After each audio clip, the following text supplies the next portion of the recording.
Good morning, everybody, and welcome in to Friday Football Friday edition of Birds 365, our last off-season Football Friday. Next Football Friday will be about as real of a Football Friday as it gets for July, at least, and we'll have training camp starting up next week, just 4 days away from the Eagles report. And Johnny Mac, how you doing on this Friday morning, man? Good to be with you. Good to be here. Yeah, gearing up, looming. It always seems overwhelming this time of year, but once you get into it, it'll settle down pretty quickly. Good to get back into real discussion and start instead of speculation too as well. So Absolutely. it'll start to clear up early in the process, and we'll see where this team goes. But hey, I always tell fans the best you can hope for is to be relevant. And it seems like the Eagles are always relevant and generally for most of the Jeffrey Lurie era. So, that's, and then you let the chips and you try to make runs in specific years as they've been able to do. But they're going to be relevant, and that's a good starting platform. Great starting platform for the Eagles. They certainly will be relevant this year. Even if they stink, John, they're going to be relevant because everybody's going to be talking about them. Oh, wow, yeah, but I don't mean it from that standpoint. No, You're I know. right, You but mean good I team. don't. I mean they're going to be a good team. It's just a matter of good versus great, and part of that is going to be interesting because as I get closer to camp, I like to reach out to some people and text them and see, what they're thinking, and and this is kind of a perfect callback to yesterday's show where we had lucky to enough to have Aaron Schatz from DVOA fame and Zach Berman, and you saw kind of the two different spectrums of the two different windows. Like Zach mentioned, and he's right. The Eagles believe, and by the Eagles I mean Howie Roseman, the personnel staff, the scouting, they believe they have a championship level roster. And that means the expectations are big for everybody, starting with Nick Sirianni, and that's why you say, all right, this is, it's big season or bust. I'm not going to say Super Bowl or bust, but big season or bust for Nick Sirianni, or he's going to be in a different city. Bottom line. And then you take it from Aaron's perspective, looking at it from more of an analytic standpoint. Number 14, that's close to middle of the pack. And that's the wide berth you have. Right. The Eagles think they have a championship level roster. Some other people say,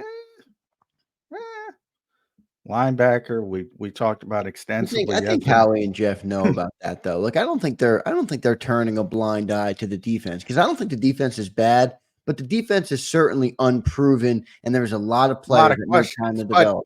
But Jeffrey and Howie have been around long enough to know those questions are not going to be answered all positively. Oh, 100%.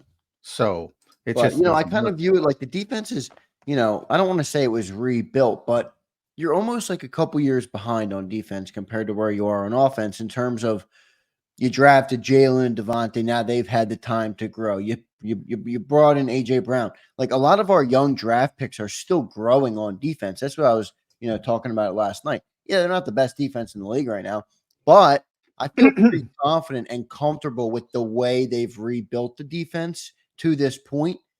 It's not going to work right away. I mean, you got a bunch of young players. You got young players all over the roster, especially on the defensive side of the football. It's going to take some time. I think Howie and Jeff know that. They might know it before the games start, but we know the expectations. We know where they are, specifically, Jeffrey, when you don't reach those expectations. So I think if they take to steal a phrase from Nick Sirianni, if they take the 30,000 foot view when the emotion is removed, I think you're right. but in the middle of the emotion, I don't think you're right, if that makes sense. Yeah, no, that makes Um, sense. so, you know, have they overrated this roster? I think they have a little bit because, like I said, from my perspective, I said, to me, it starts with Detroit and San Francisco and the NFC. Now, you're still probably number 3. Aaron kinda talked up the Cowboys a little bit, which didn't make him the most popular person on Birds 365, but I'd put the Eagles above the Cowboys, at least going into the season, but I wouldn't put them above Detroit or San Francisco. Doesn't mean they can't get past them, and if you think you have a championship level roster, which is pretty clear, and that's coming from more people than Zach Berman, it's pretty clear that's what the Eagles think. And then you start to, as you mentioned, Joe Colarulo was the one who ran down the litany of defensive question marks. Don't even talk about the defense. The offense, you're changing coordinators again. Um, and when you change both coordinators, that generally takes some time. Nick Sirianni doesn't have any time. And in theory, because Nick Sirianni doesn't have any time, Kellen Moore and Vic Fangio may not have any time. So, these expectations may limit what the Eagles can do. They may force them to do things they shouldn't do. Howie's got to understand, he was talking about playing some of the younger players and thought they should have done that last year. And Zach talked about that yesterday as well. Everybody remembers Nolan Smith, but it also related, where are we now if they bit the bullet with Tyler Steen instead of playing Suo Pettit? Maybe Tyler Steen's a more proven option. Maybe he's not the option and you go in a different direction. These are the kind of things when you don't play young players, you don't get these answers. Now, if you're Nick Sirianni and you're getting pulled one way, like I advocate getting Quinyon Mitchell out there. Yeah. Maybe Isaiah Rodgers is more ready because he's got experience. Well, if you're the head coach and you got to win games, Yeah. you might have I Max get it. Sharping out there instead of Tyler Steen. You may have insert name. It's a catch-22. Right. And And that's part of the reason that we have a problem. Well, at least I do. I mean, I think you do too, with the setup. Like, if you were going to I hate commit the to bring setup. Nick Sirianni back, then I think he should be given. If you decided to bring him back, which they did, he should at least be given the proper chance to turn it around. If you're expecting great results in 8 games with 2 new coordinators and a bunch of new guys on defense or young guys, I think that's unfair. It is unfair, but that's the expectation. Yeah. Well, Now, it doesn't matter if you rebound. If you're 4-4, look, the sky's going to be falling and everybody's going to be calling for Nick Sirianni's job, and they're not going to fire him in season. So he's going to have a full 17 games to turn it around. And if you end up with 11 wins, but you make a playoff run because you get better and better, yeah. he's going to have, that's his rope. I mean, it's Exactly. not going to be an in-season thing unless they're 0-7, which they're not going to be, unless it's a complete disaster. So he's going to get a full season. But it's kind of like, we criticize the Cowboys for not signing their impact players early and Jerry Jones taxing himself essentially. And the human nature aspect of, Dak Prescott's still good and he's still on the Cowboys, and CD Lamb's still good and he's still on the Cowboys, and Micah Parsons is still good and he's still on the Cowboys. So they have these good players, but maybe they're upset. Maybe they're not playing at an optimal level because they feel disrespected. Could go down 100 routes with that, because human nature is real. Well, in the case of the Eagles and the coaching and what they've done here, I think it's valid to criticize them because of the path they've taken and all the potential pitfalls along the way, and some I've just explained. It's like, well, he's got to win. There's no. So you can't say, well, Nick, you essentially highlight everybody around the NFL. For those who don't think Nick's got to win to keep his job, including, by the way, Nick Sirianni. Yeah. Everybody knows it. So, how do you talk out of both sides of your mouth? Oh, by the way, Nick, can you play the young players as well? If you're Howie Roseman, well, you can, but doesn't make a lot of sense from Nick's perspective. If you got a veteran guy who's only going to be here 1 year and he might give you a little bit more, but long term, you'd be much better off. Tyler Steen being the perfect example from last year. You'd be much better off learning something about that particular player. Nick's got to win. Yes, he does. No doubt about it, Johnny Mac. Look, I think the team is good. I think where the roster is not as good as those other two teams you mentioned in the NFC is it's not as balanced across the defense and the offense. I think they're a little, the offense has a ton of talent. The defense is a little bit of a different story. But look, we'll see how it all plays out, man. Just 4 days away from them reporting. I haven't done the countdown. Let me see if I can do it real quick off the top of my head. Today is what, the 19th? So you're coming down 49 days away, John, until the Eagles opener, man. They only have 49 days to figure this out and get it right. So let's see if they're able to do it. Johnny Mac, we have been doing our camp previews, our training camp previews. We have gone through basically every position on the team. We have the safety position left, so we will do that. Now we'll finish up that. And then we also have special teams to do, which we will either do today or we'll do it on Monday, depending on where we are. We have Gary Cobb coming up in hour number 2, so we'll have Gary Cobb. We don't have him off. Yeah, we don't have him off on. Well, he's usually on Cilio. We've had him before, Jody and I. But yeah, we've had him before, but we don't get him too often here. So I thought it'd be a different perspective, a different look to Gary Cobb on this show compared to the afternoon show. So good stuff. We'll have Gary Cobb. Looking forward to that. I want to welcome everybody in this morning. John, I was worried some of our people wouldn't be here. I don't know if you saw. There's this massive outage on all Windows platforms right now across the country. There's airports are all backed up, all sorts of stuff. And apparently it has to do with CrowdStrike, the company or whatever. Yeah. I haven't read too much about it because I was the globalists are taking over. I'm going to go the conspiracy route. There you go. Globalists taking over, as Johnny Mac said. Hopefully all of our viewers can get by the globalists. Get the tinfoil hat on.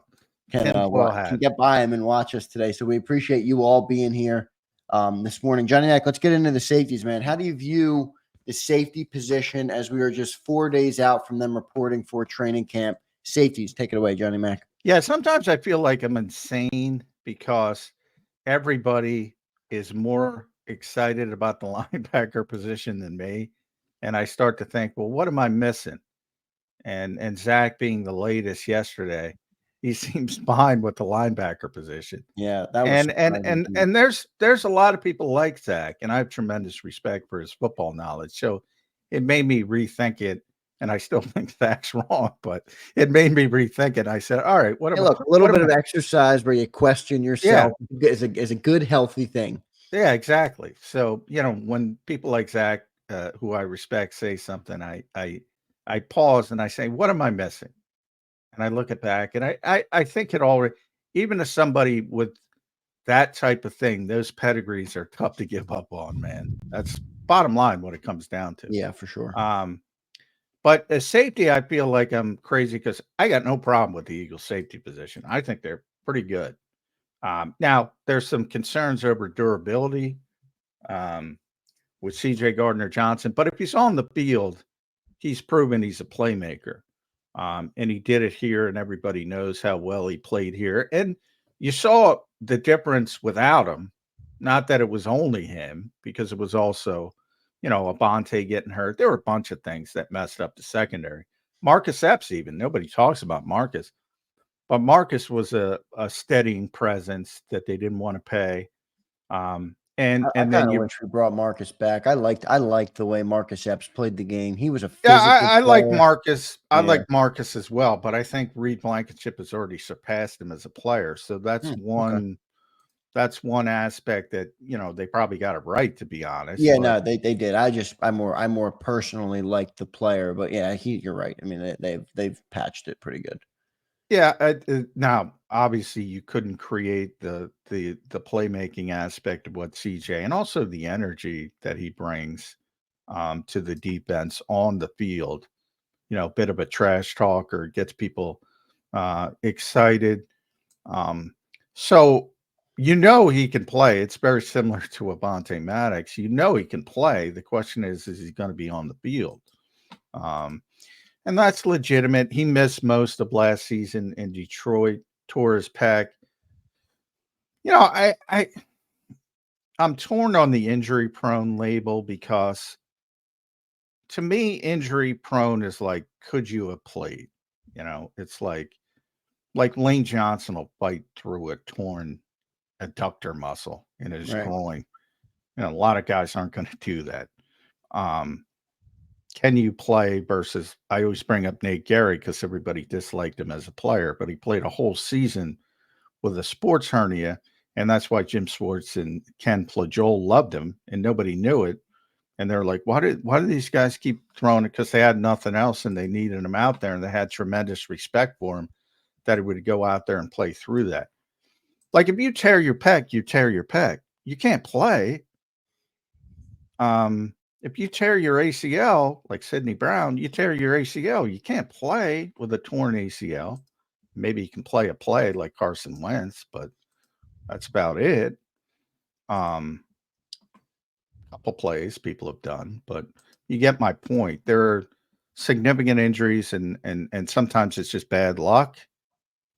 Versus, and I'll use Avonte again. I think one of the problems with Avonte, he's such a physical guy, and he's so undersized. Like, he's throwing his body in there, and I think that makes him more susceptible to getting injured. With CJ, I think it's been bad luck. Lacerated kidney. Lacerated kidney. I know. I mean, that's a tough injury. Yeah, you're right. Um, It's like one of those. It's also like a weird injury. It's not like a. yeah, Zach had it. Zach Ertz, which is, and he was back in like 2 games, Zach. But I digress. It's a weird injury, and obviously they're different. Where is it? How many broken ribs do you have? Generally, have broken ribs when you get because you got to break Yeah, the ribs there's to get varying degrees, right? yeah Yeah. to get to the kidney. So to me, that's bad luck, and torn pack is torn pack. It's like that's just bad luck. So maybe that luck turns, but I get why people question his durability. When he's out there, though, he makes plays. Heck, he came back to Detroit and got an interception at the end of the season in the playoffs. When the guy's out on the field, he makes plays, and Yeah, he absolutely does. you can't. It's like having a home run hitter in baseball. Like, CJ is gonna take some chances, but I always say, do you want the 5-tool player, or do you want Ryan Howard hitting 47 home runs in the middle of your lineup? Well, you probably want the big guy. Yeah. Well, I It actually think CJ does a pretty good job. I don't think he gets, I mean, for the type of production he's had and the games played in the recent years, I don't think he's been burnt too many times, meaning he overcommitted to try and make the play and he struck out to go with your analogy of the home run hitter. Like Trayvon Diggs is a guy. Oh, You Trayvon, yeah, see him that's hit who I home was runs, but going you to. see him That's strike out often. You don't see that as much with, at least well, from he's my a perspective. corner. He's a Yeah, corner. so it's different. So it's more for corners. If you take a chance and get beat, it's more obvious, shall we say. Um, so, when CJ, and he's played in the slot, of course, before he got here, and he played here a little bit when they needed him, and he's another versatile guy, can move all around. But I mean, his PFF grades weren't great here from what you would consider in 2022 because he does take chances. So PFF grades are about play to play consistency, play to play consistency. So he's not the most consistent player in the world, but you saw the the impact of his playmaking skills. That's why I can compare him to the home run hitter. Um, and then I think the meshing of him with Reed Blankenship is good because Reed is more of that steady presence. Like he had a good PFF grade. Right. That's why. Because he's steady from play to play to play. Right. There's also some durability issues with Reed, but I think it's a good compliment. I really do. CJ and Reed Blankenship. And then Sidney Brown. Again, whether he's here for week 1 or not, and the Eagles are probably going to be cautious. He's going to be back early in the season. I think what, like week 4 to week 6, somewhere in that range. I would say even before that. I think they'll now the rule changes might egg you on it. Like it depends how many guys are injured. Like when Howie's trying to get down to 53 and who he wants to risk losing on waivers. Because you have those 2 extra spots, they changed the rules this year. It used to be if you didn't make the initial 53, you were done for the season. That is no longer the case. You can bring 2 guys back who are not on the initial 53 from injured reserve. So that might change the thinking and say, can we get through 4 games? Because you got to miss 4 games if you're on IR. Can we get through 4 games without Sidney? Then they might play it cautiously there. Right. But if they want to get him on the field before week 5, you got to put him on the initial 53. So do you want to carry him for, say, 2 weeks if he's ready for week 3? So that's what they'll be weighing. But from his perspective, he thinks he'll still be ready for week 1. I don't think the Eagles will let him do that. I think they'll hold him back and play it cautious. But either way, he's going to be back early in the season, and he's a big time prospect, and the Eagles love him. And I'm not concerned about him regaining the explosiveness because I can already see it, and he's not even cleared. I mean, he's just a crazy athlete. So the issues with Sidney Brown as a young player, very raw. You saw him last year, plays 100 miles an hour, sometimes overruns plays, got to get more discipline, got to get more focus, that kind of thing. And that'll come with experience. But I think that's a nice prospect to have in your back pocket that if something goes wrong with CJ or Reed, Sidney Brown's going to be ready to go relatively early in the season.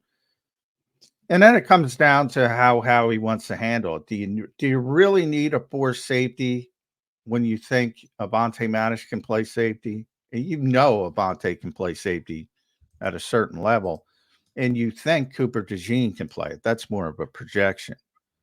So do you want to keep that extra young corner? Maybe Josh Jobe for special teams, maybe Eli Ricks because they don't want to lose him. Or do you want to keep Tristan McCullum or McKai Garner as that force safety?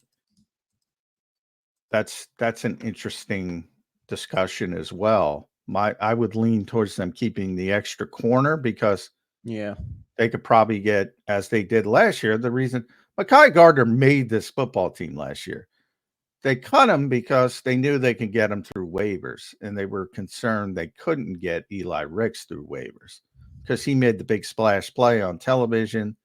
And remember, other teams don't get to see practices, every practice. So when you see somebody like McKai Garner being good in practice, well, nobody knows that outside of Philadelphia. They might read the reports, and teams do have people that do that and try to copy things. But when you see something visually in Eli Ricks, the pick 6 in Baltimore, granted it was against a 4-team quarterback, granted it was a telegraph pass, but it showed you instincts and athleticism and everything people knew when he was a 5-star recruit going to LSU before he even got to Alabama. And the Eagles kind of fell in love with that cover upside that he has. That I want to still keep him. And so a lot of that'll depend on who they think they can get through waivers. But the three guys that are going to be here are CJ, Reed, and Sydney, obviously. Let's go to our super chat here about the McKai Garner from James Carver. James, thanks for checking in, man. Thanks everybody for being here this morning. Appreciate all you guys. Make sure you hit the like for us on Birds 365. James Carver says, I'm really looking forward to seeing McKai Garner playing his natural safety position this camp. He's supposedly locked in at safety permanently now. Johnny Mac just gave you some intel on McKai Garner. We'll see how it works out for McKai coming into camp here. Yeah, I mean, he like I said, he deserved to make the team last year, but it's one of those things where they thought they would lose Eli, and I had that discussion with Jody a lot last year, and my gut was they would have gotten both through waivers, but they didn't want to risk it, and they went the way they went. I don't know. I don't know if he's a natural corner, a natural safety. He's a cornerback moving to safety. But I mean, there was that projection because he's such a big guy, 6'2", 210, somewhere in that range. He's not the fastest guy in the world. So a lot of people projected the move to safety at the NFL level. And I think, yeah, the Eagles are moving him there. I don't think he's moving back. Part of the reason why is because of the numbers game. They have so many corners, and they need an extra safety. And that's why James Bradbury, I guess we should make a passing notice of James Bradbury as well. If he's practicing, we'll see. But Nick indicated it's going to be at safety. Part of the reason for that and McKai is that they have so many stinking corners. And in the case of McKai, to me, it's more relevant because he's got a chance to make the team. And I think ultimately that James is going to be moved. But yeah, he's in a better position, at least, to try to make the team at safety than corner. Yeah, so we'll see how it shakes out. A lot of different ways the Eagles can go here, especially with all those, as you mentioned, all the cornerback, stuff that they have going on. So it'll be interesting to see. Johnny Mac, who is your projection for who makes this team, and what they end up doing? I know you kind of laid it out, but just if you had to lean one way or the other, what do you think they would do here, to balance the practice squad and who to bring back and how to get them through waivers and the IR? I mean, it's a complicated part of the roster. Yeah, it is more complicated, which I don't think is good for fans. And B, there's less strategy, which I don't think is good for Howie Roseman and good general managers because it allows the dummies to, keep everybody basically. So I don't like the rule changes. I think it takes some strategy out of it from both of those ends. And not only does it take strategy out of it, it makes it more complicated for the fans. So I don't like it from both ends, to be honest. But yeah, I mean, every year we have this discussion. Every year I say the same thing. The waiver wire is one of the most overrated things in the history of the NFL. There's 40, 50 guys might get claimed on that first waiver claim when they cut to 53. Do the math. It's less than 2 per team. Most of the time, and that's why I said when that was the big debate in the NovaCare complex. Well, we might lose Eli Ricks. We can probably get McKai Garner through waivers. That was like the 53rd spot. Well, Mario Goodrich was involved as well, who unfortunately for him is probably out of the equation. But those discussions are not as important this time of year. And we'll never know. I mean, somebody might have claimed Eli if they put him on waivers. My hunch is he would have gotten through. and they would have gotten Ricks and Garner anyway. But that can never be proven. And similar thing this year. So if you look at the back end of the roster, is Tyler Hall going to make this team? I don't know. He's a veteran, though. You can cut him and bring him back to the practice squad. I believe he's vested. Andre Sam, Tristan McCullum, McKai Garner, Mario Goodrich is a guy I just mentioned. Those are all potentially practice squad guys because I do think they want to keep as many corners as possible. Yeah, so we'll see what they end up doing. Good stuff, Johnny Mac. Good breakdown, man. That's all of our position groups on the offense and defensive side of the ball that we have now run through. Started on offense last week, got through each and every one. Some very good stuff by you. I encourage everybody to go and read those reports at si.com/NFL/Eagles. John does fantastic work over there. And if you want to be ready for camp like we are, and like all of our listeners are from listening to us every day, go and read Johnny Mac's You work. can listen to the audio version too on the YouTube channel. They all get posted.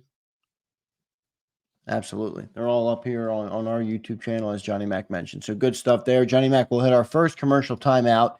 We'll come back. I got some questions for you as we approach camp. A little bit more zoomed out, a little bit more overall where Johnny Mac's thoughts are as we enter training camp. So we'll do some of that. Look at this, Johnny Mac, our buddy Eduardo Reza.